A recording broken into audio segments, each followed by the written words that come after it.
個引路人啊，我哋主要需要佢幫住我哋做啲咩咧？佢淨係需要做兩樣嘢㗎咋。第一個係俾到你一啲你未認知到嘅知識。第二個呢個引路人最重要嘅就係啟發你嘅思維，即係令到我哋見到呢件事嘅時候，我能夠可以跳出事情嘅本身。道太難去悟啦，道可道非常道，我冇可能去講道係乜嘢。我可能通過一句説話，通過我嘅身體力行、心法嘅傳遞，平時你聽佢講嘅嘢，或者日常睇佢行到嘅行為，能夠令到你有啟發。如果你覺得有 OK， 呢個引路人係 OK 嘅，好嘅引路人係。但係我聽其他嘅朋友講啊，而家市面上好多師傅揾你收咗錢拜咗師，但係佢學好多年都冇其他嘅收穫，但係佢一直都想你供養佢啊！我嘅朋友都覺得被呃好多呢個時間發生啦。兩種情況啊，我知道嘅好多嘅師傅咧，事實上其實冇乜嘢教俾你㗎，係你睇我食飯嘅時候點樣食飯，睇我對人嘅時候點樣去對人，跟住睇我誦經嘅時候點樣去誦經。我將我嘅道應該係融入於我嘅血脈，融入於我嘅生活上面。你睇住我咁樣做，然之後你跟住去做，冇乜嘢真係嘢要教你嘅。模仿。冇錯，你自己能夠學習學模仿，因為你先觀察咗我，你先拜入師門噶嘛，唔係你無端端俾錢嚟做乜嘢咧？係咪先？第二個就係嗰啲啦，認為我個名好啊嘛，你想攞我名去用啊，係咪先？咁你咪俾錢攞個名嚟用咯。咁咪應該㗎，好多大師傅你想做我徒弟啫嘛，幾百萬，我咪俾個名俾你用咯。咁你亦都無悔喎，所以我話你拜師嘅核心你自己唔好後悔先。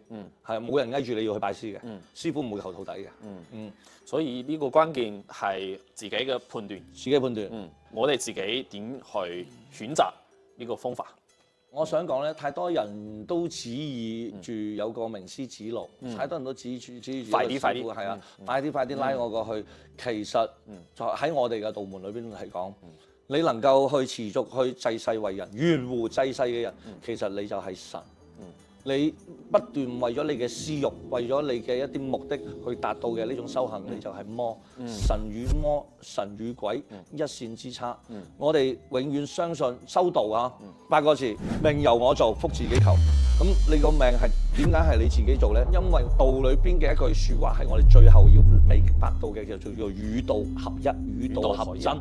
天人合一，天人合一係點解咧？因為你其實就係天嘅一部分，修道係要回歸到呢個狀態去。當我哋教你一個呢個叫扼固，亦都叫做五類，陰陽五類嘅時候，你握住呢個五類嘅時候，你以為係師傅教俾你嘅時候，呢個五類嘅作用係少嘅，而係呢個師傅話俾你知之後，通過我嘅修行，當我呢一個一握嘅時候，我就係雷霆。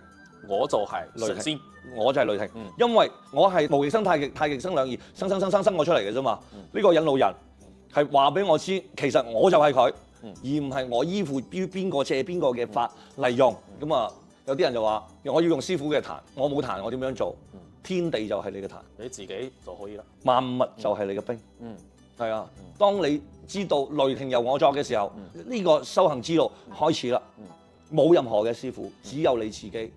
冇任何嘅欺師滅祖，你自己係代表咗呢個宇宙裏邊嘅最重要嘅。當你仲喺度仰視緊嘅時候，其實你永遠都達唔到呢個真正修道之路。我可唔可以咁理解，就話我唔係你講我係雷霆，我背書我自己覺得我自己就係雷霆。係啦，冇錯，我要你自己知道自己係乜嘢。所有嘅嘢話俾你知，只不過係一個相。你離開二相啦，各位。離開咗二相之後，所有嘅景都喺你一度，跟住我自己去做所有嘅嘢。我相信真真正正嘅師傅係會話俾你知，並唔係我教你乜嘢，而係你本身你身上面全部都有。我過嚟還翻俾你。OK。